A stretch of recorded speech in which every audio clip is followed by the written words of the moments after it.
Mais avant toute chose, de quoi ne va-t-on pas parler aujourd'hui ? Ah bah on avait beaucoup de choses. Hein. Bah oui David, de quoi on ne va pas parler aujourd'hui ?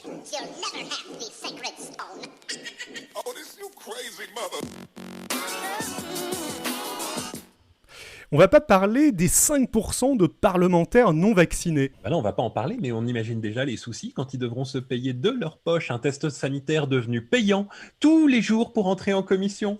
On va pas non plus parler du référendum sur le climat, mesure phare ultime de la fameuse convention citoyenne. Bah on peut même dire que personne d'autre n'en parlera parce qu'il vient d'être enterré par les sénateurs de droite. Ce qui donne une magnifique occasion à Macron d'expliquer que ce n'est pas de sa faute si la convention n'aura pas lieu. Le référendum. Hollande avait fait un peu la même avec son histoire de révision constitutionnelle dont au bout d'un moment plus aucun parlementaire ne voulait. Tout à fait. Comme quoi, malgré ce qu'on dit, Macron pioche parfois aussi des idées au centre-gauche. On va éviter de parler de CNews aussi, qui vient enfin de laisser s'exprimer quelqu'un de critique vis-à-vis d'Éric Zemmour, son chroniqueur vedette et candidat investi par le patron de la chaîne à la présidentielle. En effet, le fameux maire de Béziers, Robert Ménard, trouve Éric peut-être un peu trop extrême sur l'islam. Il le trouve trop extrême. Ça n'empêche pas de le soutenir à la présidentielle. Hein. Bah oui, Zemmour veut renommer de force toutes les personnes ayant un nom étranger, tandis que Ménard, lui, veut simplement pouvoir garder un fichier national de tous les enfants ayant un nom musulman.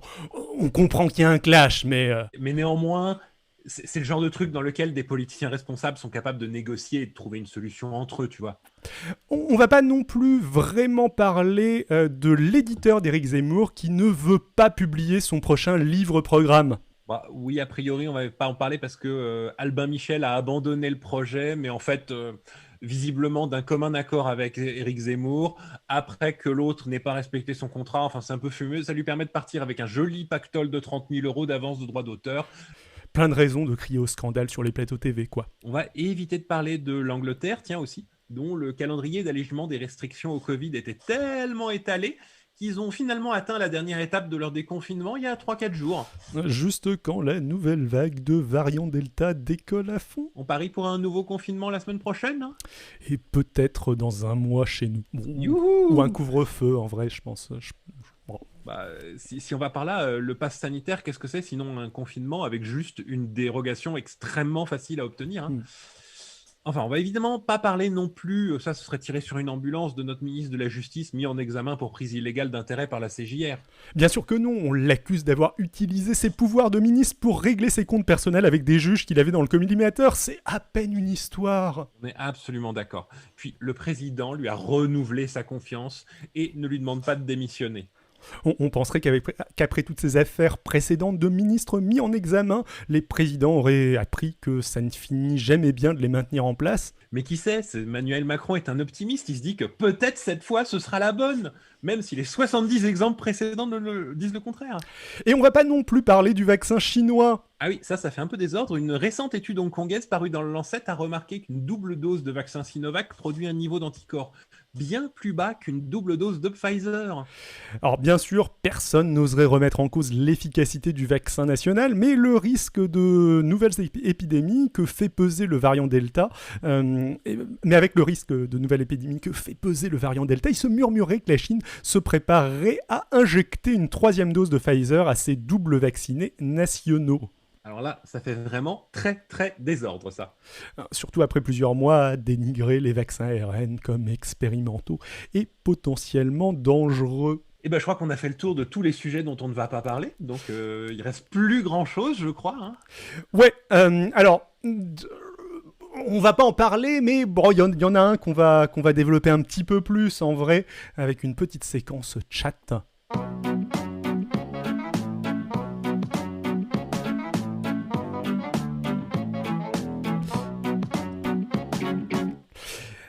Alors, le sujet dont j'avais envie qu'on discute un petit peu, c'est parler un petit peu de notre ministre de la Justice. Donc, dans les différentes accusations qu'il y a autour de lui, il y en a une qui rejoint Sarkozy et qui rejoint en fait le fait de savoir qui était le fameux informateur qui n'a jamais vraiment été trouvé pour sûr. Enfin, il y a plein de candidats potentiels de l'affaire Bismuth qui a, avec averti Nicolas Sarkozy et Thierry Herzog à la dernière minute. Et globalement, si Dupond-Moretti a été mis sur écoute, c'est à cause de ça, c'est parce qu'il était soupçonné. Bon, a priori, il n'y a rien qui ne l'accuse définitivement. Hein. Je veux dire, il a juste été soupçonné. Simplement, la justice était en mode fusil à pompe, quoi. Ils ont demandé des renseignements sur tous les gens qui auraient pu avoir accès au dossier, donc tous les avocats proches de près ou de loin de Thierry Herzog. Ouais, mais bon, le truc, c'est que Dupond-Moretti, il est impliqué dans pas mal de... avec pas mal de personnes qui sont proches de la Sarkozy. C'était l'avocat de Balkany. Si je dis pas de bêtises, il a aussi été l'avocat de Tapi. Vas-y. Il y a une différence entre lui, Dupond-Moretti, qui est un avocat mondain, qui est acheté comme, qui est engagé comme sniper et pour sa grande médiatisation par beaucoup de monde, et un avocat résolument étiqueté à droite, tel Thierry Herzog ou Francis Spinner, qui n'ont pas qui n'ont, enfin, qui n'ont absolument aucun honneur et qui feront tout pour défendre les mecs et qui font partie du clan de la droite. Ouais, mais bon, Thierry Herzog, c'est plus que c'est même pas un avocat de droite, c'est un proche de Sarkozy qui est vraisemblablement c'est impliqué un homme de Sarkozy. Ouais, voilà, dans sans doute pas mal de ses magouilles, quoi. Perdre son. Enfin, il aurait dû être radié du barreau depuis bien longtemps, de la même manière que Francis Spinner. Francis Spinner, qui est maire du 16e, c'est ça maintenant ? Maintenant, oui, en récompense de ses nombreux... mais Francis Spinner, qui est celui qui a conseillé à Didier Schuller, donc vous vous souvenez sûrement de notre vidéo fascinante sur cet homme clé du 92 qui allait balancer... qui pouvait balancer beaucoup de secrets sur les réseaux de financement du 92. Francis Spinner, qui était avocat de Chirac, est venu le voir et lui a dit il y a un contrat sur ta tête, il faut que tu quittes la France tout de suite. Ce qui était un mensonge, mais ce qui a fait que Schuller s'est barré de France immédiatement après. Rien que cet acte-là aurait dû l'envoyer en taulle. Longos dans le chat nous demande si Sarkozy n'est pas avocat lui-même. Si, il est avocat, il a même son cabinet et son associé, si je dis pas de bêtises, alors j'espère, son associé est maintenant interdit d'exercer le métier d'avocat. Donc c'est pas où sa participation a été reprise par son fils. Et pourquoi est-ce on lui a interdit d'exercer le métier d'avocat ? À cause de son implication dans une affaire. Je crois que c'est l'affaire Balkany. Si jamais c'est pas l'affaire Balkany, ce serait l'affaire Bismuth. Mais je crois que c'est que c'est l'affaire Balkany. Je peux me gourer sur l'affaire, mais c'est assez rigolo de voir que Nicolas Sarkozy est impliqué dans, enfin l'associé avocat de Nicolas Sarkozy est lui-même impliqué dans des affaires. Sachant que il me semble qu'il y a une histoire assez rigolote que Sarkozy, député dans les années 90, continuait son activité d'avocat d'affaires et proposait des solutions de défiscalisation. Proposer des solutions de défiscalisation à des people dont certains en seraient sortis ruinés. J'en profite aussi pour reprendre vite fait des questions du chat. Je suis désolé, on les a un peu loupées. En tout cas, perso, je les ai un peu loupées dans la mesure où à chaque fois que je lance un jingle, à l'heure actuelle, ça désactive le chat et ça ne le réactive pas après. Je changerai ça par la suite, mais du coup, c'est un petit peu plus compliqué à suivre. Coucou Rémi, et encore merci pour le montage du dernier podcast de jeu de rôle. Oui, on est tout à fait ironique et sarcastique, long host, dans nos news dont on ne va pas parler. C'est un petit peu le principe. On force aussi un petit peu de temps en temps le point de vue. Enfin, l'idée c'est de faire des news, d'être relativement drôle, pas forcément de développer de manière objective le sujet à fond, bien évidemment. Oui, on va tout à fait chercher le meilleur ministre de tous les temps. Tu as raison, Adrien Podcast. Je ne sais pas qui est cette personne qui nous suit dans le chat. Donc, mais on a un petit pari entre nous, Adrien et moi, ou un petit dicton. On a différents dictons, tout sauf Jean-Yves Le Drian, mais on a aussi à chaque fois que Sarkozy a l'air d'être peut-être un petit peu impliqué dans un truc qui ressemble à une conspiration, au final, cette conspiration existe. Et en vertu de ce... Ouais. Juste, si je peux réexprimer, quand il se passe un truc autour de Sarkozy et que tu as une soupçon d'explication conspirationniste dessus, généralement, cette explication conspirationniste va être en dessous de la vérité. Est-ce que, tu vois, quand l'affaire Kadhafi a commencé, moi, honnêtement, j'y croyais pas. Je disais, oui, bon, il y a sûrement eu de la thune dans cette campagne de 2007, il y a sûrement eu des... Mais de là à penser qu'il a reçu des valises de billets d'un dictateur étranger, non. En fait, si. Je me souviens même, moi aussi, au tout début, j'y croyais pas, et je me souviens même le moment où après avoir lu pas mal d'articles et avoir commencé à voir pas mal de choses, bon, c'était il y a des années, hein, ça fait des années quand même que c'est clair qu'il y a eu quelque chose. Je vais vers toi, je te dis, mais finalement, ça a peut-être l'air d'être vrai, en fait, tout ça. Donc, bon, et du coup, en vertu de ce principe, mon rasoir d'Occam est un petit peu différent au niveau des explications conspirationnistes quand ça implique Nicolas Sarkozy. Et avec un autre élément qui est que Éric Dupond-Moretti a été nommé par Macron à un moment donné où Macron a plus ou moins reçu justement le soutien de Sarkozy, ou en tout cas lui parlait régulièrement. Il aurait pu négocier quelque chose comme la nomination d'un ministre de la Justice auprès de Macron en échange de son soutien. Je me demande si on va pas découvrir des trucs au niveau d'Éric Dupond-Moretti. Après, honnêtement, pour le moment, il n'y a rien, hein, je dis pas... Oui. Mais mon pari risqué serait qu'il va peut-être y avoir des choses qui vont popper au niveau d'Éric Dupond-Moretti. Encore une fois, pour le moment, il n'y a rien, et c'est sans doute exagéré de ma part. En effet, comme tu dis, Éric Dupond-Moretti connaît tout le monde. Du coup, est-ce que ça veut dire quelque chose, le fait que... il a été soupçonné à ce moment-là, il l'a vraiment très mal pris, et on l'accuse de s'être vengé à ce moment-là des juges qui étaient voilà.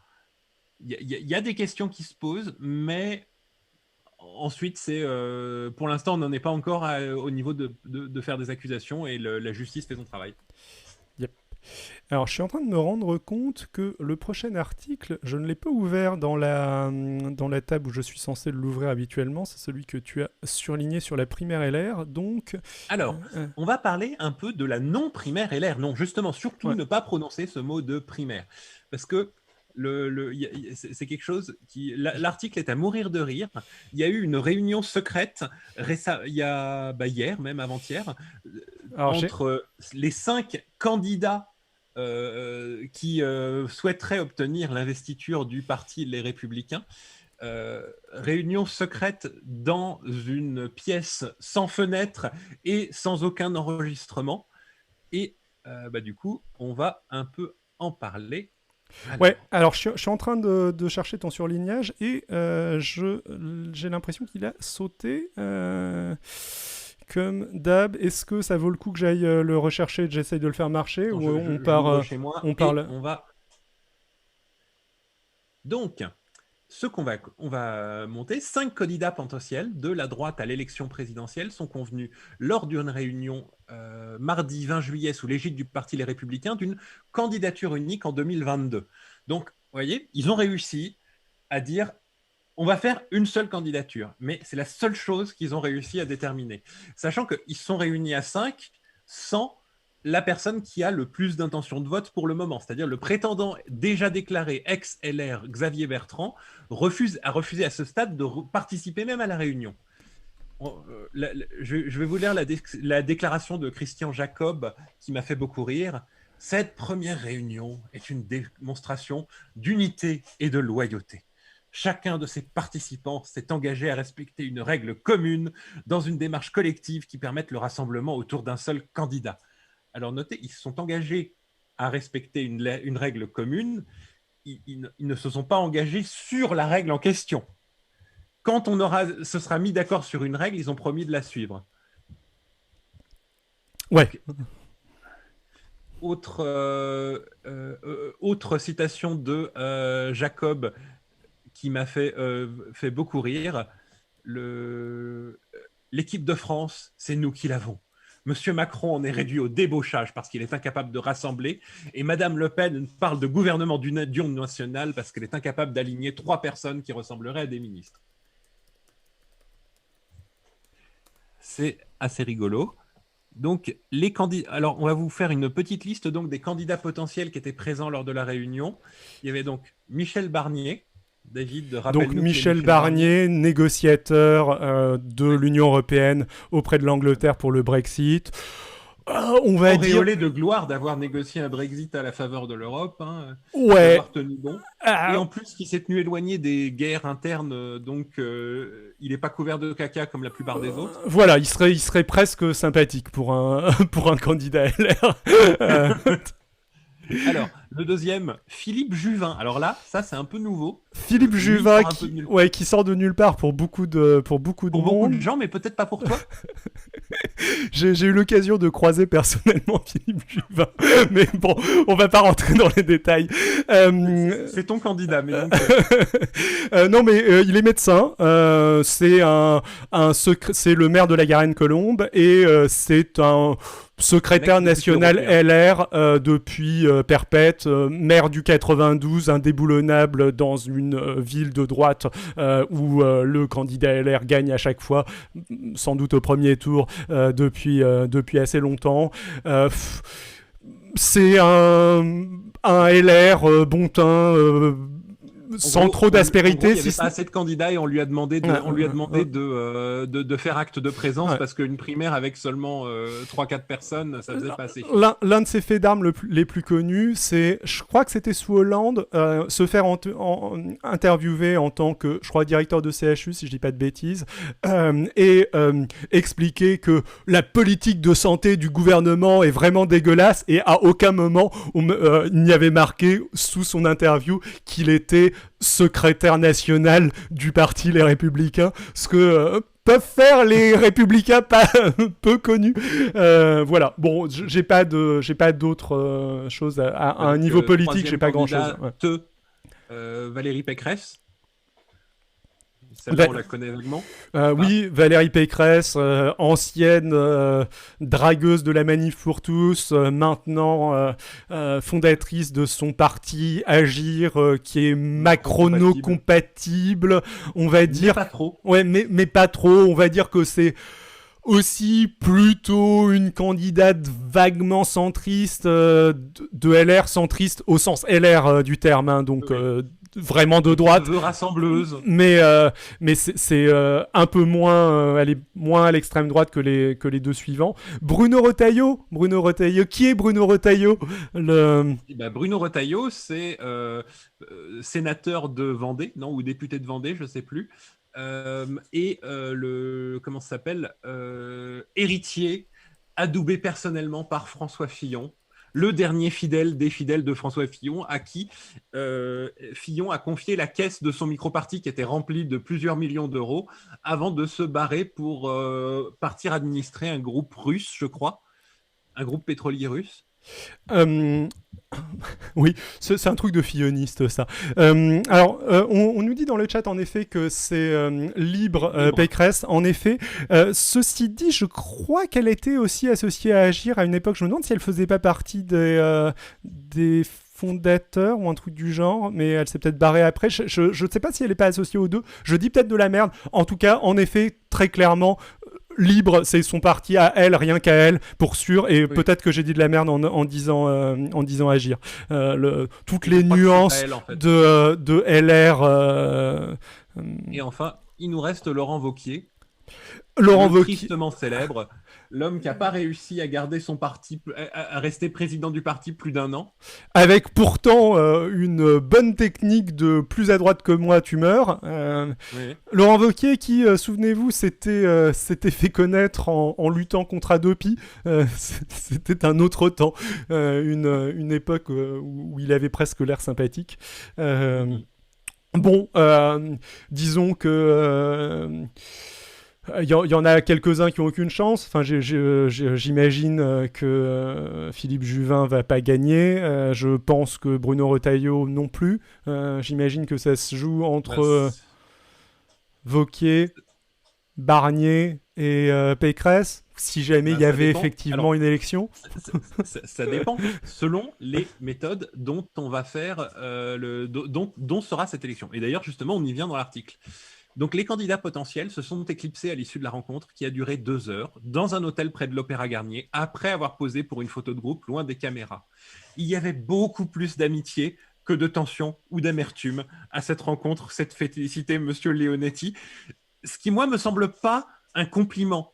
Parce que, du coup, s'il y avait beaucoup d'amitié, mais il y avait aussi énormément de tension et d'amertume, j'ose pas trop imaginer. Aussi, s'ils n'ont pas réussi à faire poser tout le monde devant une caméra, c'est que c'était pas top.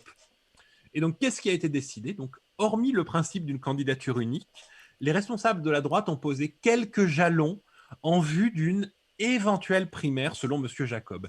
Et ce, malgré ses réticences sur le processus, synonyme pour lui de, et c'est une citation de lui, machine à perdre. Le parti a fixé au 25 septembre comme date butoir pour que les candidats s'entendent. Si cette hypothèse optimiste ne se réalise pas, un congrès décidera à l'automne d'un processus de départage. Ce processus de sélection, alors attention, on dit processus de sélection, on ne dit pas primaire. Si ça n'a primaire, rien à voir, Adrien. Rien à voir. Sera alors engagé et ouvert à l'ensemble des militants et sympathisants de la droite et du centre. Le maire de la Garenne-Colombe, Hauts-de-Seine, Philippe Juvin, a souhaité à l'issue de la rencontre que Xavier Bertrand, qui s'est déjà déclaré candidat à l'Élysée, participe à la compétition. Et donc, on va reciter M. Leonetti. Malgré son talent et sa détermination, Xavier Bertrand ne pourra pas gagner seul non plus. J'aime bien comme la droite a toujours tendance à parler de talent quand ils sont en train d'essayer de forcer une candidature dont personne ne veut.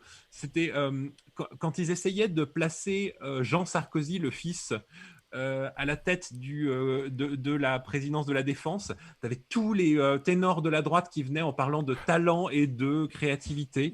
Ah bah c'est parce que avant ça, c'était même à l'élection à la mairie de Neuilly-sur-Seine où il a été brièvement pressenti et où il s'est globalement le candidat dont le nom m'échappe, qui était le candidat officiel de Sarkozy, qui est un mec qui s'est fait atomiser par la suite. Je trouve. Ouais. Était en train de perdre, sur le point d'être battu par Fromentin, et Jean Sarkozy est un instant arrivé, enfin après, bon, au final Jean Sarkozy a surtout planté un couteau dans le dos du candidat du candidat officiel de son père pour finalement soutenir Fromentin pour que ça ait l'air pas trop d'une défaite. Voilà, mais il y a eu un moment où en effet on le sentait comme un candidat de rassemblement potentiel. Pour bien situer Michel Barnier, ce sauveur venu d'Europe pour réunir LR, il a déclaré « Il nous faut un candidat unique, pas un candidat solitaire » en sortant de la réunion. Moi, ce qui me fait le plus rire, mais c'est peut-être, t'as sans doute d'autres choses dont tu aimerais parler avant, c'est la déclaration de Copé tout à la fin. On y arrive. Donc, de son côté, Xavier Bertrand entend se poser en rassembleur de sa famille politique au risque d'engager le bras de fer avec son ancien parti. J'ai une responsabilité particulière, à moi de conduire ce rassemblement en restant sur une ligne qui est la mienne. Donc, le rassemblement, mais autour de moi et sans négociation. Donc, d'après les sondages récents, il semble le mieux placé pour l'instant de tous les candidats LR, avec 18% d'intention de vote selon un sondage du 4 juillet, contre 14% pour Valérie Pécresse et 13% pour Laurent Wauquiez. Ceci dit, il demeure très loin dans le même sondage de Emmanuel Macron à 24 et Marine Le Pen à 26. Alors, ceci étant dit, je comprends qu'il puisse y croire. Il peut y croire, il a parfaitement raison. Et il veut forcer la main, il a bien... Enfin, stratégiquement, c'est pas une mauvaise idée. Par contre, ça peut aussi couler toutes les chances de LR de gagner. Oui, de toute façon, si jamais il y a à la fois une candidature de Bertrand et une candidature à LR, c'est sûr que c'est mort, mais je pense que ce sera pas le cas. Enfin, ils vont jouer au chicken game vu qu'il y aura en plus, on sait qu'il y aura une candidature de Zemmour, à ce stade, c'est plus une hypothèse. Il va tout faire. LR est capable de le faire. Hein. Simplement pour rappeler qu'ils existent. 2 candidats LR, un candidat XLR. Nicolas Dupont-Aignan, plus... Ah oui, non, mais ça va être le bordel, cette élection. Ceci dit, j'aimerais vraiment bien, moi, qu'il se passe ça. Qu'il y ait 25 candidats entre la ligne extrême droite et droite extrême, mais ce sera parfait. Macron l'a fait et ça l'a bien servi, hein. Et comme il disait, les primaires, c'est un peu un piège. Les primaires, j'aimais beaucoup sa métaphore très révélatrice de sa classe sociale. Les primaires, c'est un peu le combat de vachette du dimanche. C'est pas le mec qui a gagné le combat de vachette qui va gagner à la corrida ensuite. C'est une métaphore de Macron, ça ? C'est Macron qui a expliqué pourquoi les primaires, c'était de la merde. D'accord. Et c'est un peu venu d'une autre époque, mais c'était drôle. Tu veux que je reprenne la suite ? On était à Messot Cavalier seul, c'est ça ? Voilà, Messot Cavalier seul fait grincer des dents à droite l'homme ou la femme providentielle que certains espéraient ne s'est pas imposé, ont affirmé Valérie Pécresse, Laurent Wauquiez et Bruno Retailleau, ainsi qu'Hervé Morin, les centristes. Alors quand on met Hervé Morin, les centristes, entre parenthèses, ça ne veut pas dire que toutes ces personnes sont centristes. Hein. C'est juste Hervé Morin appartient au parti Les Centristes, qui est une nouvelle succédanée des radicaux de droite ou de l'UDF, de l'UDI, ce genre de choses qui a changé de nom un certain nombre de fois. De toute façon, Hervé Morin est à peu près la seule figure connue qui reste là-bas, je pense. Voilà, la différence. C'est très surprenant qu'ils aient pas rejoint le gouvernement, mais bon. Dans une tribune au Figaro parue le 5 juillet, tous les quatre réclament l'organisation d'une primaire dès que possible, bien sûr. Absolument. Et donc, autre citation de M. Barnier juste après. Aucun de ceux qui veulent le soutien de cette famille politique ne se remettrait de ne pas participer, d'être en dehors de ce jeu collectif. Lui souhaite trouver une méthode. Notez bien, une méthode, parce que les primaires ne sont pas la seule solution. J'espère qu'on pourra s'en passer grâce à un travail collectif entre nous. On peut trouver un chef d'équipe sans forcément aller vers une période de querelle, de division, de surenchère, comme l'ont été les primaires dans le passé, fait valoir l'ancien ministre de Jacques Chirac. Vas-y, David. La direction de LR, elle est très réticente à organiser une primaire synonyme, selon elle, de machine à perdre, en relançant les écuries et les rancœurs. Pour l'ancien ministre, Jean-François Copé, ancien premier secrétaire du parti, le président du parti, la primaire est un piège et une idée dangereuse, qui profiterait mécaniquement à Laurent Wauquiez, a-t-il dit au JDD le 11 juillet. Et j'aime bien l'idée que Copé met en parallèle le fait que c'est une idée dangereuse. J'imagine qu'il ne l'a pas exactement présenté comme ça, mais parce qu'elle profiterait mécaniquement à Laurent Wauquiez. Ceci dit, je suis d'accord avec lui. C'est ce qui profite à Laurent Wauquiez est plutôt dangereux. Après, bon, Laurent Wauquiez, à mon avis, a assez peu de chances d'être un candidat, en tout cas, si jamais il est candidat, de gagner la présidentielle. Mais bref. Alors, Long Host nous propose, pour départager les candidats, top 1 à Fortnite, tous les candidats droite et gauche. Mais tu sais que Laurent Wauquiez serait capable de gagner. Voilà, donc encore une fois, nous sommes Copé étant notre maître à penser. Si ça favorise Laurent Wauquiez, ce n'est pas une bonne idée. C'est pas une bonne solution. Ouais, Voilà. Voilà, bon, c'était, je pense, tout pour... C'est juste l'idée de cette réunion dans une chambre d'hôtel sans fenêtre. Déjà, je suis curieux qu'il y ait qu'à Opéra, il y a un hôtel qui propose des chambres sans fenêtre qui s'est réuni et ça me fait bien rigoler. Oui, la France insoumise a des joies aussi, mais oui, ah oui, c'est vrai que tu proposais de tous les candidats à droite et gauche. Ouais, si on inclut un peu plus large, peut-être que Laurent Wauquiez ne sera pas le meilleur à Fortnite. Je sais pas qui y a comme candidat ouvertement gamer. Il doit bien y en avoir, mais bref. Bah, du coup, non, ce serait un coup avoir une candidature de McFly et Carlito. Déjà que ils sont limite champions du monde, champions de Macron pour pour le recrutement de l'armée en ce moment. Ah bon, ils font de la pub, genre comme. Bah, à ton avis, ils étaient où pendant le défilé du 14 juillet? Je ne sais pas, je ne suis pas McFly et Carlito. Bah, moi, je ne suivais pas le de McFly et Carlito. Par contre, j'étais au défilé du 14 juillet et devine qui était dans les avions de la patrouille de France et qui a fait une vidéo dessus. Peut-être bien pour Majoubi, ce serait. Enfin bon, après, j'en sais rien, mais oui, il a ce profil un petit peu geek Oui, c'est sûr. Ouais, qui pourrait correspondre. Je vous propose qu'on enchaîne sur le gros de l'actu, sur la première grosse revue de presse, où l'on va parler de la nouvelle affaire qui empoisonne Sarkozy.